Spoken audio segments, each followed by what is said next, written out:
आपके अंदर अहंकार किसी चीज का नहीं है। मेरे पिताजी की एक बात बताना चाहता हूँ, मुझे वो बात याद आती है। कभी मैं बचपन में, उन्होंने जो बात सिखाई कि बेटा कभी भी कोई काम हो तो जरूर करना, गरीबों की मदद करना, सेवा का काम करना। ये आपने, लोग कहते हैं कि आपने बच्चों की फीस माफी के लिए बहुत सारा जीवन में कई लोग बताते हैं लाखों बच्चों का आपने जीवन में फीस माफी कराया। और इस बार 7 से 8 हजार बच्चों की हर साल मैं फीस माफ कराता हूँ। तो उसको नाश्ता पानी कराना, ये काम कराना, ये ममता में पूरा परिवार मेरा था। और मुझे 8 सितंबर 2015 को मेरी पत्नी नहीं रही। उसके बाद मैंने कहा जीवन ममता के लिए समर्पण करेंगे। और मैंने ये जो ममता की भी सोच थी कि गरीब बच्चों को हम लोग को पढ़ाना चाहिए, हम लोग को कुछ से नर सेवा नारायण सेवा का मूल मंत्र लेके चलना चाहिए। और मैं ये ममता चैरिटी ट्रस्ट बनाया।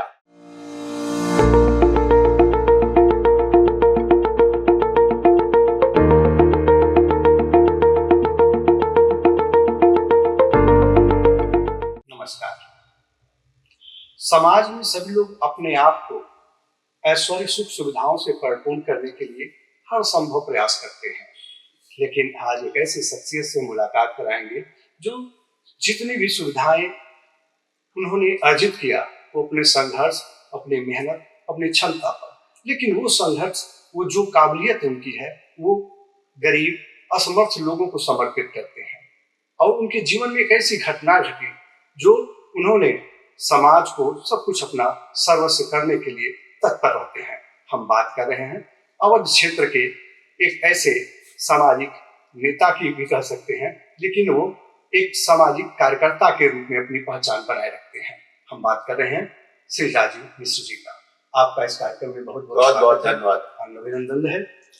सवाल आपकी जैसा व्यवहार विचार वैसे ही एक ममतामयी ट्रस्ट की है, जो समाज में समाज का कोई भी वर्ग हो अगर उपेक्षित है, वो दरिद्र नारायण स्वरूप है, सबकी मदद करने के लिए आप तैयार रहते हैं। आपके जीवन में बहुत सारे ऐसे उतार चढ़ाव आए, आपने संघर्ष किया, लेकिन आपके अंदर अहंकार किसी चीज का नहीं है। देखिए, ये अपने माता पिता की प्रेरणा से मिलता है और ये सच में उन्होंने हमको दिखाया था। मैं अपने पिताजी की एक बात बताना चाहता हूँ, मुझे वो बात याद आती है। कभी मैं बचपन में था, मेरे पापा जी सब्जी वाले का पैसा भूल गए और वो घर चले आए। मुझे लगता है मेरी माँ ने कहा कि आपको नहीं जाना चाहिए, टेम्परेचर बहुत जाड़ा है, और उस समय माइनस टेम्परेचर में था। उन्होंने कहा नहीं, अगर हम उसे पैसा देने नहीं जाएंगे तो वो कल सब्जी नहीं ला पाएगा। उन्होंने राती में जाके उस सब्जी वाले को पैसा दिया। तो ऐसे मैं माता पिता के बेटा हूँ, और उन्होंने जो बात सिखाई कि बेटा कभी भी कोई काम हो तो जरूर करना, गरीबों की मदद करना, सेवा का काम करना, ये शुरू से मेरी लगन थी। बचपन से ही ये काम मुझे करने में रुचि लगती थी। कोई ना कोई किसी का, कभी कोई मंदिर साफ करने का काम होता था, कभी किसी के यहाँ खड़े हो जाओ, बेटी की शादी होती थी तो उसमें हम पहले जाके सब तैयारी करा देते थे। बड़ा उसमें हमको अच्छा लगता था। सब लोग कहते थे ना बच्चा आया, देखो इसने सारा काम कर दिया। ये काम करने में शुरू से रुचि थी। एक सवाल और है कि आपने, लोग कहते हैं कि आपने बच्चों की फीस माफी के लिए बहुत सारा जीवन में कई लोग बताते हैं लाखों बच्चों का आपने जीवन में फीस माफी कराया। देखिए, सीएमएस नहीं, लेकिन और भी स्कूलों में माफ मेरे कहने से करते हैं। और इस बार 7 से 8 हजार बच्चों की हर साल मैं फीस माफ कराता हूँ। और 3-5 हजार बच्चों की फीस स्वयं देने का काम भी करता हूँ।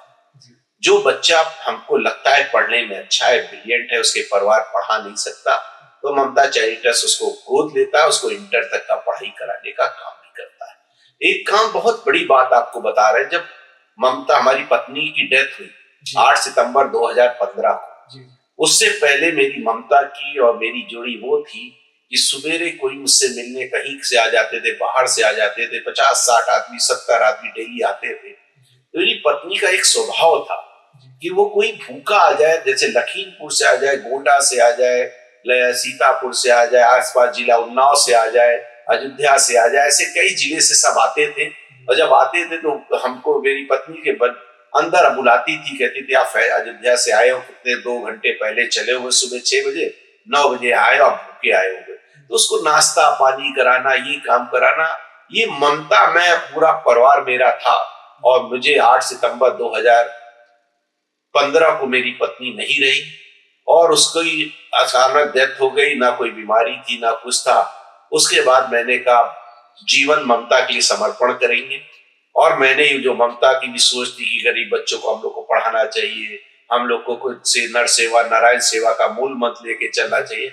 जिस दिन उसकी डेथ हुई उसके दूसरे दिन मैंने कहा कि अब मेरी पत्नी की डेथ हो गई, उस समय मेरा बच्चा भी एक बेटा मेरा 5th में था और बेटी मेरी प्ले में थी और मेरे पास संकट था। पहले हम सोचे कि राजनीति में भी मैं बहुत शिखर पे था कि मैं राजनीति करूं कि ना करूं, और मैं ये ममता चैरिटी ट्रस्ट बनाया। तो मेरे परिवार ने मुझे बड़ा सपोर्ट दिया, मेरी भाभीयों ने मुझे सपोर्ट दिया, मेरे माँ बाप ने सपोर्ट दिया, मेरे भाइयों ने सपोर्ट दिया कि आप राजनीति करिए। बच्चों को पालने की जिम्मेदारी चाची ने ले ली और सब बच्चों को उन्होंने पाला और आज बच्चे मेरे बहुत बड़े हो गए। उसी समय मैंने ममता चैरिटी ट्रस्ट की स्थापना की और ये कार्य मैंने किया नर सेवा नारायण सेवा का। और बहुत बड़ी बात आपको बता रहा हूं, ऐसे तो मैं जब 15 में डेथ हुई तो मैं काम करता रह रहा था, लेकिन जब कोविड की पहली लहर आई तो मैं नवरात्र के दिन पूजा करके उठा, अष्टमी का हवन किया, उसके बाद आया एक सुरेश पासी आदमी आया जो ऑटो चलाता था। उसने कहा राजीव भैया, हमने कहा हाँ, हवन करके उठे थे, धोती कोट पहने थे। उसने कहा बताओ क्या है? हमने कहा मेरा 1 दिन का बच्चा है और मुझे लेट्रोजीन चाहिए, जो पूरी रात मेरा बच्चा सोया नहीं। हमने कितने का लेट्रोजीन आता है? उसने कहा 560 रुपए का।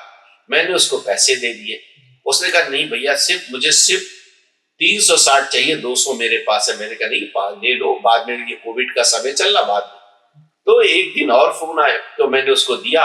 उसकी पत्नी का सुबह सुबह मेरे पास फोन आता है, सुरेश की पासी की पत्नी का, भैया आज बहुत बहुत धन्यवाद, आज मेरा बच्चा पूरी रात सोया दूध पी के। तो मैंने कहा क्या इतनी कमी? फिर एक फोन आ गया मेरे पास विकलांग का, एक लेडीज थी, उसने कहा कि सॉरी अंधी थी, उसने कहीं से मेरा नंबर लिया 94558557।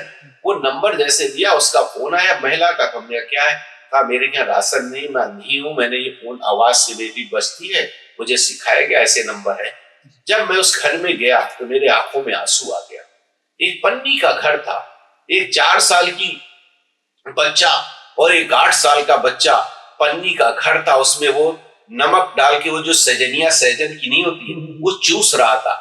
और मैंने जब देखा तो मैंने आंखों में आंसू आ गया। मैंने कहा आप चाहे राजीव मिश्रा की मौत हो जाए, लेकिन लखनऊ में नहीं, किसी को भूखा नहीं सोने दूंगा। और सच में जिस दिन से मैंने अभियान चालू किया, एक दिन और इतना बड़ा अभियान, 65 दिन तक अभियान मैंने लगातार करा और 65 दिन में मैंने 12 लाख परिवार को राशन देने का काम किया। और सबसे बड़ी बात बताएं आपको, जब मेरे यहाँ राशन आता था, सुबह 1 ट्रक गेहूं आटा आता था, दाल आती थी, चावल आता था, और रोज हम 10,000 व्यक्तियों का राशन बनवाते थे। 380 वॉलंटियर मेरे लगे थे, रात दिन वो राशन बनाते थे और राशन बना के बाद हम देते थे। और हम लोग का बहुत अच्छा था कि हम लोग पूरे लखनऊ में टोल फ्री नंबर कर दिया था 94558557। ट्रिंग ट्रिंग घंटी बजी और ममता का राशन लेके पहुंची। ऐसा भी, और मीडिया के माध्यम से मैं मीडिया को भी बहुत बधाई दूंगा। ममता चैरिटी ट्रस्ट को जितना मीडिया ने कोविड में दिखाया, और मैं बता सकता हूं कि हर रोज हर पेपर ममता चैरिटी ट्रस्ट का आता था कि अगर आपको राशन चाहिए तो ये नंबर बुलाइए। एक आपको मैं छोटी सी घटना बताऊं। एक दिन क्या